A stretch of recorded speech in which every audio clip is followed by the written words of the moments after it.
Welcome to Rise and Shine, your daily business tech boost with me, Charly Leetham.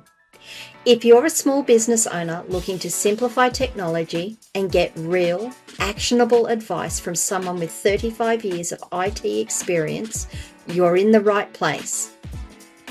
Every episode, I'll dive into tools and systems like email, CRM, marketing and tracking, and I'll break them down into bite-sized tips you can use straight away.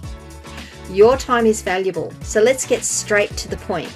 It's time to work smarter, not harder. Rise and Shine. It's your daily dose of business tech inspiration with me, Charly Leetham. Episode number 572, and we are going to be talking about domain blacklisting.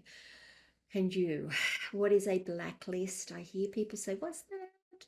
Or maybe I don't. Maybe you do know what a blacklist is. A blacklist basically is a list that says you are not to be considered. There is something wrong with you, we don't want to know about it. There is something wrong with this, we don't want to know about it. It's been blacklisted. When we're talking about that in terms of a domain, a blacklist is a list that marks a domain as potential spam or being harmful. Why does that matter to you? Why should you know about this? Well, it's going to affect things like your email delivery, your SEO rankings. It's going to, in some cases, it will even stop your website's being viewed, that people will get from Google or from their antivirus software. No, this is a bad site, you can't go to it. Now, there are some domain blacklists out there that are so inconsequential that you wouldn't even know that you'd been blacklisted. Like, they're just not paid attention to. And then there are the major ones that a lot of sites, Google uses them, your antivirus software uses them, the firewall software on your website uses them, and they will affect people being able to access your site and your emails getting out, or your emails being delivered. You need to be aware of it. You need to understand what might cause it. So some of the common reasons for blacklisting is you've got compromised websites sending spam. So that's probably the biggest one that I find, or sending spam or sending phishing emails. If you look at a lot of the website hacks that we get, or that I can look at a lot of the website hacks that I get to fix for people, or hosting hacks I need to fix for people. Someone has uploaded what they call a phishing site, and what that is that's a piece of code that sits in the bowels of the website somewhere, like in the bowels of the code of the website somewhere. And people, the hackers can log into it. They use your server to send out mail messages using your email domain. They go out, people say this is phishing, and all of a sudden your hosting account has been flagged as malicious, as compromised, and you get this blacklisting warning. Another way of it becoming blacklisting is having your poor email practices. So it might be that you are actually sending out mass emails using your standard email account. That's a big no-no. I actually talk about that in another episode of this podcast a couple of weeks ago. It also might be that you just don't have your DNS records configured correctly. So your SPF records, your DKIM, your DMARC record isn't set up properly either. So they're your common reasons for blacklistings. There can be a couple of others. It might be that you've actually got some malicious software on your site. Someone's been able to compromise one of your plugins and it's installing Trojans. When people come to your website, it's downloading something onto their computer and infecting their computers. They're not, I want to say they're not as common. They're not as common, but they are still there and they do still happen. That's a good antivirus on local PCs makes the world of difference to that being such an issue these days, but it still can occur. they're the sorts of reasons that you would get blacklisted. They get reported through almost automatically. They get reported into the blacklisting sites. The blacklisting sites say, "Yep, we've got enough reports on this. We're gonna blacklist it." That then gets sent out to all the firewalls, to all the antivirus providers. They then update their things and they say, "No, no, no, that site's got that site's got a problem. We're gonna flag it." Now they may not necessarily stop you going to the site, but they're gonna put up a big banner saying this site has been compromised. This site is known to be problematic. This site has been known to partake in malicious behavior. That's not the word that I wanted, but there you go. It's been known to have malicious behavior occur associated with it. And that sits in the blacklists. That's what the blacklists are used for. It's used to gather all the data, make a decision as to whether the site really is a problem, and then flag it so that people in general know that it's a bad site. Now, it may not be that your site is a bad site, it just might be something that has occurred, or it might be that you do have a compromised site and it's actually got you blacklisted. There are any number of reasons that you could be blacklisted, to be perfectly honest. I have had some that are just false positives. A new plugin has come out. WordPress has updated. A new piece of code has come out, or a script on the server has updated. And it triggers one of the signature checkers. So a signature checker, sorry, I don't mean to use so much terminology. A signature isn't like, you sign something, like physically sign something, but a signature, when we're talking digital signatures, is it looks at the way a file looks digitally, looks in the ones and the zeros, and it checks it against the known signatures and says, no, that's different. That's a problem because it's different to everything else we know. That's potentially a problem. It doesn't say it is a problem, it says it's potentially a problem, and you get flagged. And we call those false positives because the software is not quite, the checking software has not quite updated when the updates come out. It happens rarely, but it does happen.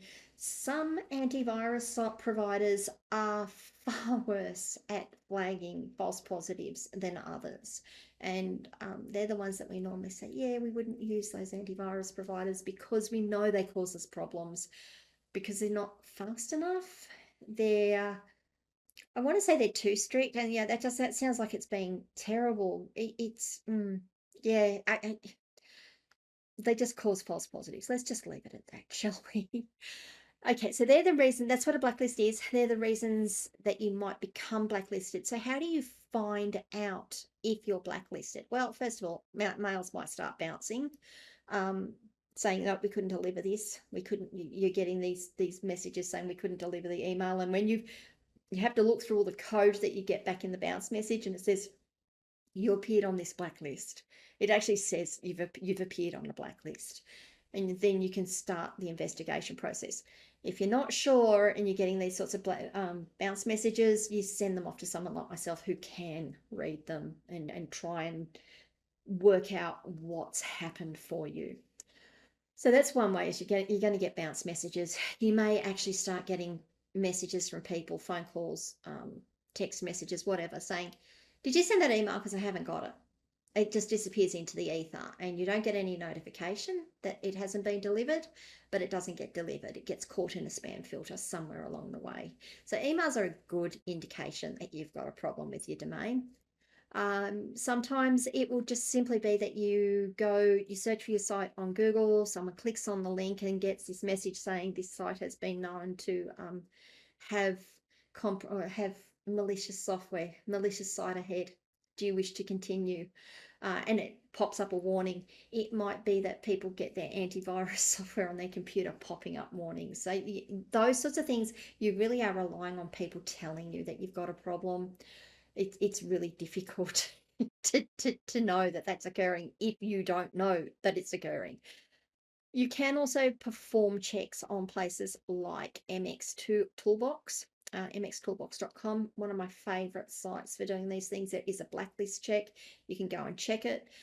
There's also the Google Transparency Report. Just Google Transparency Report. Search for Google Transparency Report to find it. That's two ways of checking your domain. The other ways that can be done is there are services out there that will do regular checks for you and send you an email and let you know. If you're running WordPress websites and you're using a firewall plugin or a security plugin, for example, I use WPMU Dev Defender Pro. I've done videos on that one a couple of months ago now. That actually has the ability to check your domain and make sure that your domain is clean and that you're not appearing in blacklists, and you can run that on a periodic basis. I think I've got most of my sites set to 1 week, and it checks every week to see whether the site has been listed on a blacklist. And if it has, I get a note back saying, hey, this site's been listed on a blacklist, and I can go and look into it and see what's going on.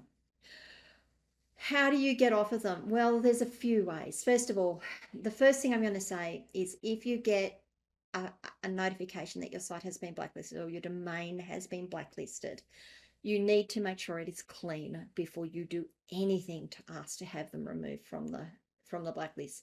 If you don't clean it and say, oh yeah, I've cleaned it and just unlist me, you're going to end up on almost a perma-ban basis with some of these sites. So don't just say, oh look, just unban me.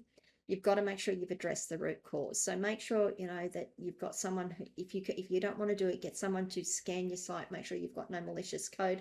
Make sure it's all cleaned up. Make sure you know that you've got clear code on your website.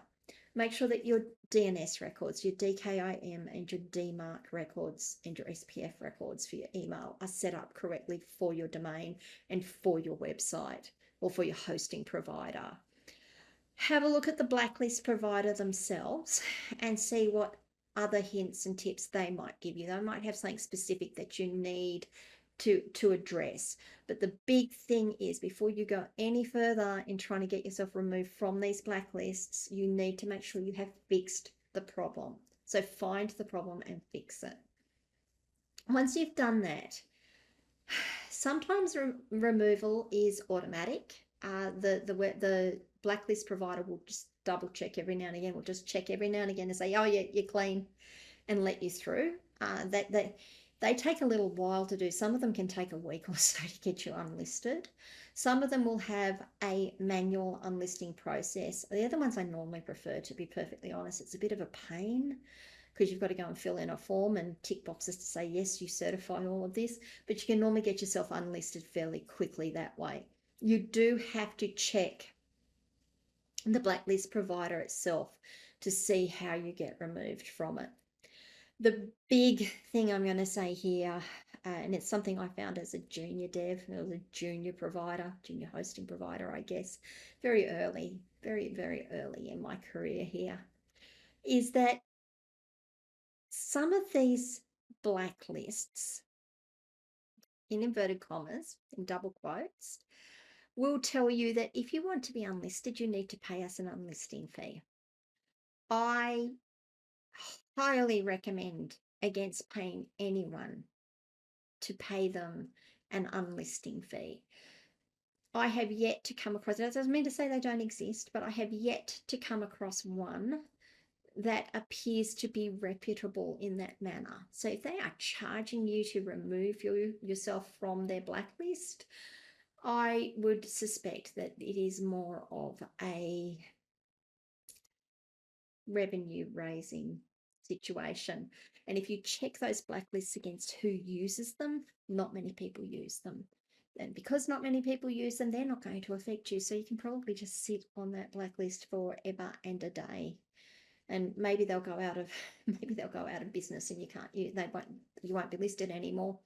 But normally it doesn't affect you. So just be really careful if you're getting certain domain blacklists or blacklisters saying, oh yeah, send us a fee and we'll unlist you, because there's no guarantee they won't list you again. There's no guarantee that there was actually anything wrong, that you just got listed. I have had that. I have actually had that once or twice. It's like, there's nothing wrong with this site. And when I've gone through it and like, I don't get it. So I went back to someone with more experience, and I worked with them, and they went through it. And they said, no, there's nothing wrong. And they looked at the lister, and they went, oh yeah, no, that one's got problems. Don't fall for it. Don't fall for it and pay the fee. So just be really careful. It's not, yeah, no, we get done on all sides, don't we? We've just got to be aware on all sides. But that's what a domain blacklist is, or that's what a blacklist is, and that's what a domain blacklist is. Really important that you keep your domain clean.